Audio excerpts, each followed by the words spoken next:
the first point I think we need to make is that everyone acknowledges, whether they want to or not, everyone acknowledges the reality of expertise and its importance. And this is a point I think you've made before, and I've made it as well in response to the aftermath of your podcast with Joe, that, if you put someone in front of Joe who wants to talk about MMA as though they were an expert, as though they knew something, and they knew next to nothing, very, very quickly, Joe would recognize the problem there and begin to turn down the screws, and it would be excruciating, right? There's no way you can pretend to know about MMA sitting in front of Joe Rogan when in fact you don't.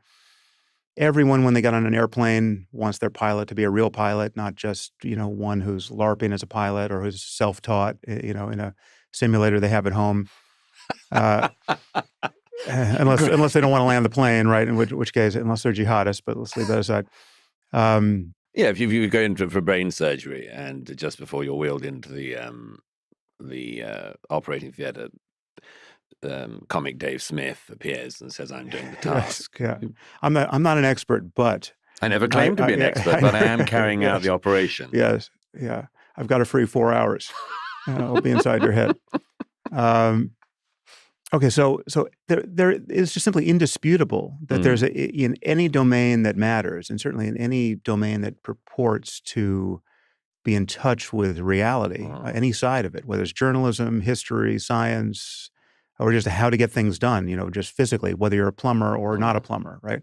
The difference between knowing something or knowing nearly everything and knowing nothing is extraordinary, and it matters insofar as the topic matters.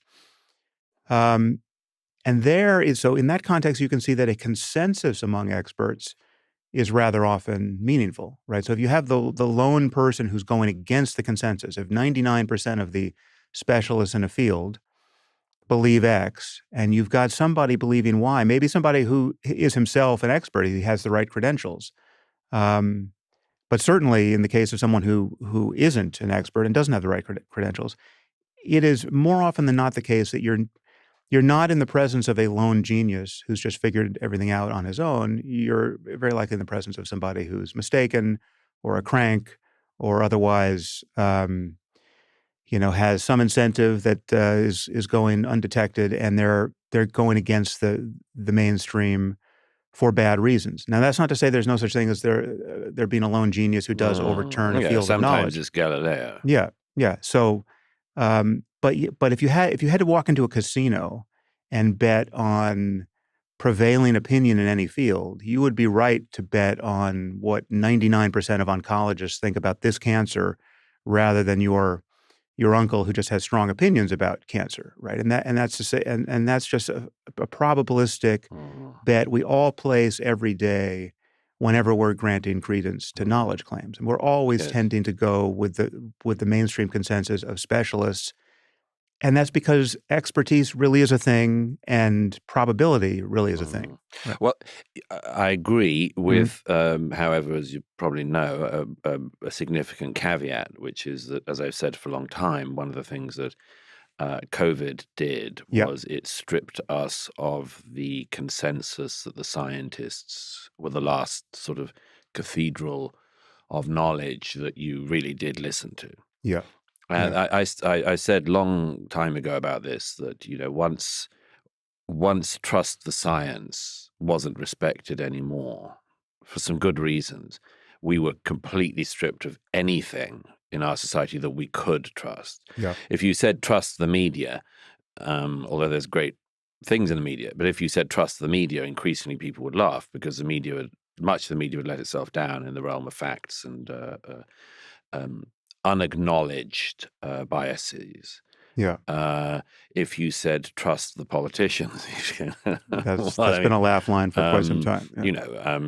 I think generally that every time there's a poll of public opinions about who they trust more, I think journalists are somewhere beneath hookers and politicians beneath us. Yeah. So I mean, it's but the breakdown of the science trust was devastating, and I think that the breakdown of belief in almost everything in the state everything, every arm of government, and the attributing of, the most appalling actions to parts of the security state, for instance.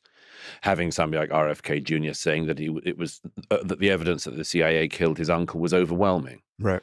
Right. Well, that means that the CIA can kill presidents, which means that you're in a country with a completely rogue intelligence service, and just all of this added on to it. But the COVID thing was the last cathedral to fall. It made science fall, it seems to me. But I would argue, and this was tacit in some of the things you were saying, or even just the fact that you were there saying it.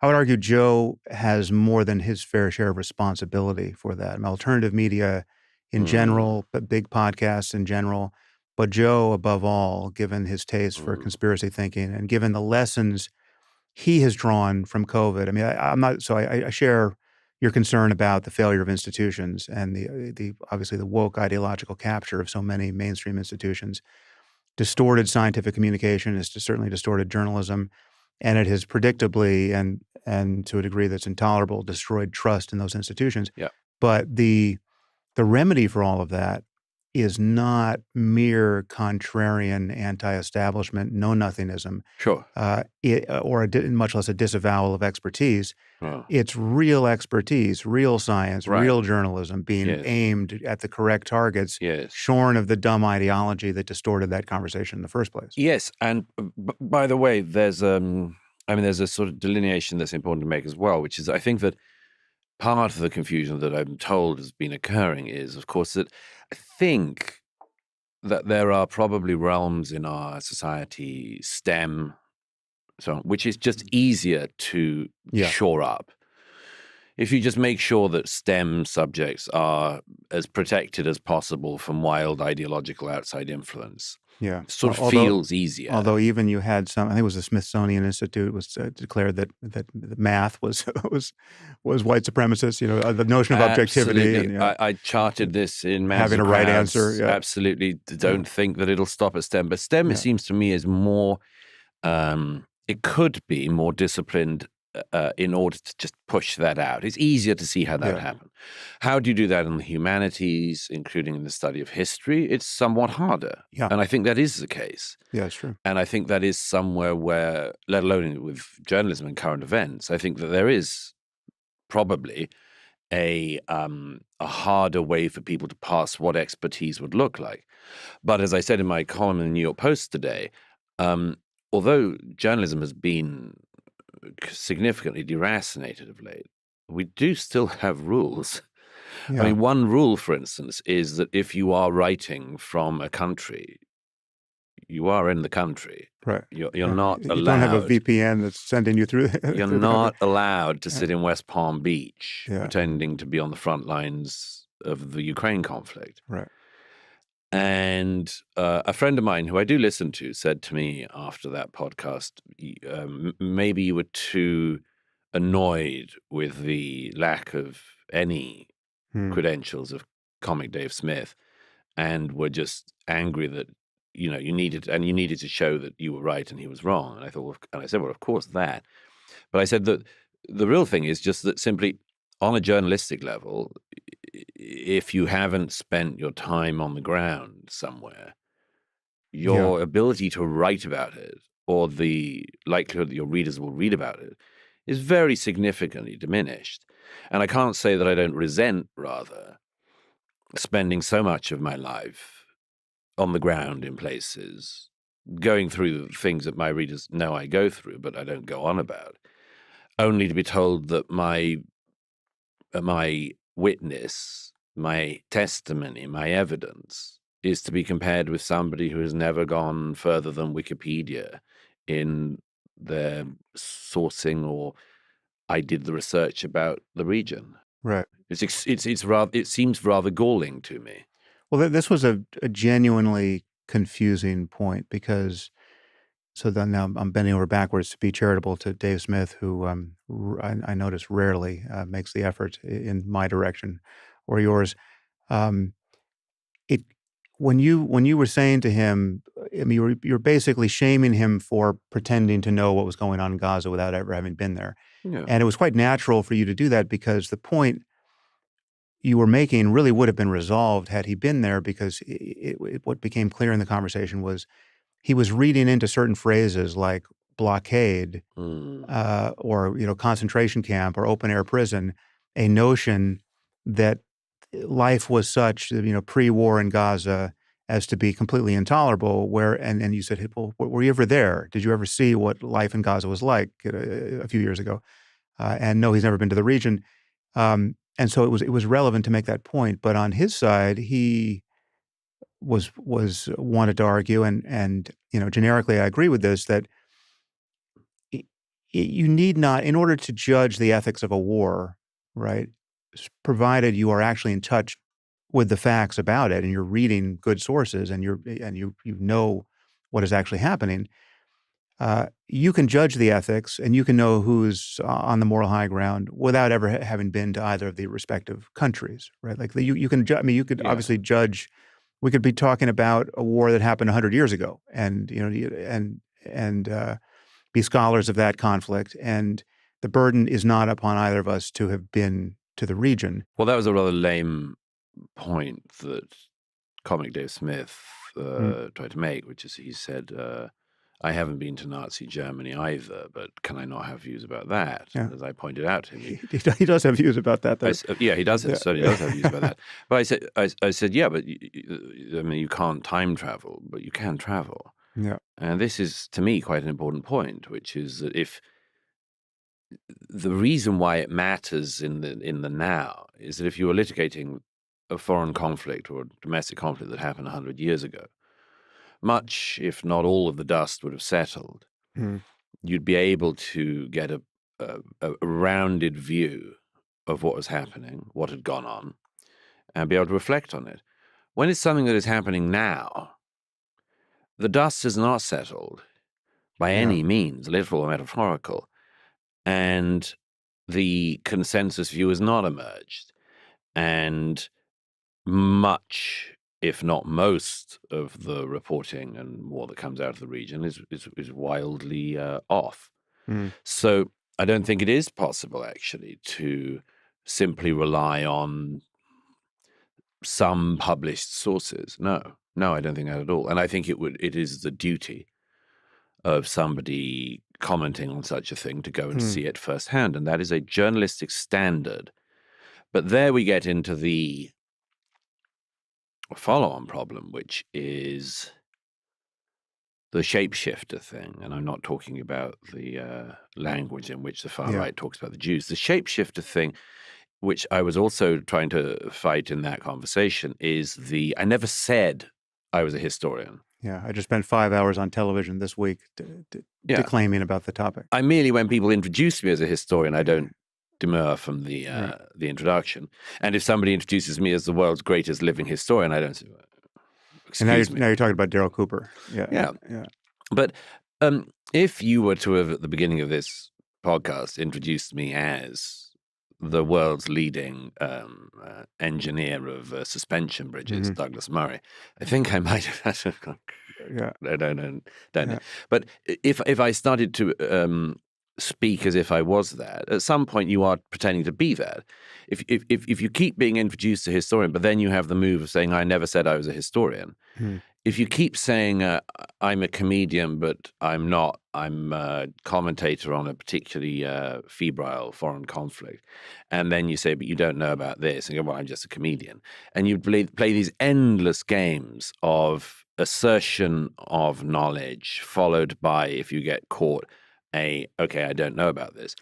This is a very, very annoying rhetorical trick that some of us have observed, because it means you can never be pinned down. Yeah. Because you're always shifting your presentation of who you are. It was one of the things that always made me most irritated about Russell Brand, who I've never wanted to debate with or discuss with, because I always saw him doing this, that he would he would indeed 20 years ago go on the BBC, announce the need for revolution, and explain how we need to completely change the system of global finance.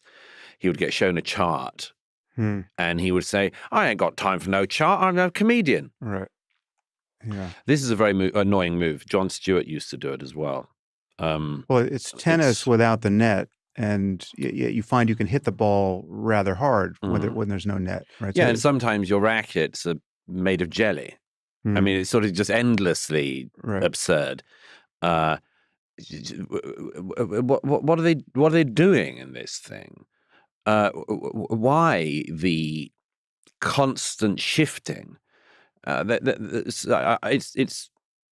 for Right. people to work out what's going on there. But the problem is that you're in front of an audience, and Joe has cultivated this audience and perhaps been in turn changed by this audience that is anchored to some very strong, if unacknowledged, claims about the nature of knowledge and authority, and also certain moral principles. I mean, so for instance, I saw at least two heuristics running in the background of that conversation. One is sunlight is the best disinfectant, and for sunlight, by sunlight I mean let's just turn on the microphones and talk at length, right? That's so there could be nothing intrinsically, there can be nothing wrong and only goodness in sitting across the table from someone like Daryl Cooper, who is an amateur, self-taught historian, talented podcaster who has, as you pointed out, an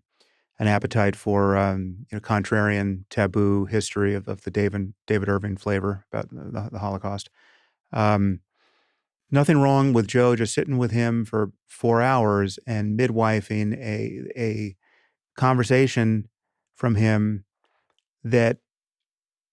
which at no point entails Joe pulling him up short on any of the points he's making. He's simply receiving this person's expertise, even while if you pushed and said, "Oh, but are you really a historian?" He'd say, "No, I'm just I'm a podcaster. I'm a fan of history."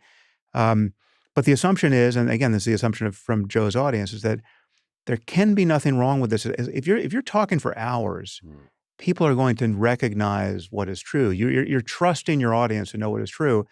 And it is just an obvious fact that you cannot trust Joe or his audience to know when an already debunked David Irving talking point is being recycled in front of him, unless he's done the homework to know what he's actually in dialogue with. Well, if I can say so, there are also two other things going on there. One is I suspect that what you describe as sort of viewer aggravation with appeals to expertise, or indeed defense of expertise, feels like a personal assault on a large number of listeners, because they feel like they're doing that, and they like to do that. It's elitism. Yeah. But because they'd like to do that, they're kind of doing that by listening to long-form podcasting and developing views. Again, they are welcome to do that. I'm all for that. But the point that I keep trying to bring across is that you can still hold on to the principle of truth, of standards, and much more. And the second thing is, I think there is a very obvious algorithmic excuse for this, which is that if you do a podcast in which you say Adolf Hitler was bad, definitely the bad guy of World War II, and Churchill was a hero, the algorithm doesn't favor you. Yeah. Whereas if you say, aha, I've got this fantastic new view on it, which is that Hitler was trying not to be at all anti-Semitic in the 1930s. He was keeping the whole stuff down. And then he just sort of, but he had his reasons to dislike the Jews. And I'm going to get into those in the next podcast. And that's sort of you forgot the part that there was no intention to kill the Jews. They just found that they couldn't feed them once they rounded them all up. So it was more compassionate to stuff like put them to death. Stuff like Might this. it not be more compassionate to euthanize them? And that, unfortunately, that's what certain people are doing and pushing. And I was genuinely, I said at the end, I said to Dave, who I think he says he has a Jewish grandfather, so I think he probably wouldn't be regarded as Jewish in a very Mm, orthodox way, mm, but he'd certainly be caught by the Nuremberg laws. right. And Hamas would certainly Mm, regard him as full-blown, fully Jewish, the complete catastrophe, as uh, Tom Stoppard right. memorably, incredibly describes it. But people like him who are doing this, I just warned him. I said, you must know, because he said something like, there's this sort of fertile ground at one point. I said, but you're doing the watering of it. Mm, You're watering this. You're bringing it up. You're conspicuously engaged in the yeah. process of trying to grow an extremely poisonous tree, and it's going to get you and then all of us, by which I mean, of course, you encourage the most ugly, debunked, destructive bigotries of human history. Mm. And they are always ones which, once they flourish and once they grow, burn everyone. Yeah. So, but the crucial point is that you were not saying that Dave Smith couldn't possibly be right because he's a non-expert. No. You're saying that he's a non-expert and it shows because he's making obvious errors. And so it is with Daryl Cooper, and so it is with many of Yes. these people that are getting platformed, right? And so it's not um, the consequence of being a non-expert in this case is that these guys are trafficking in recognizable distortions of fact Yes. and coming to the wrong moral conclusions as a Yes. result.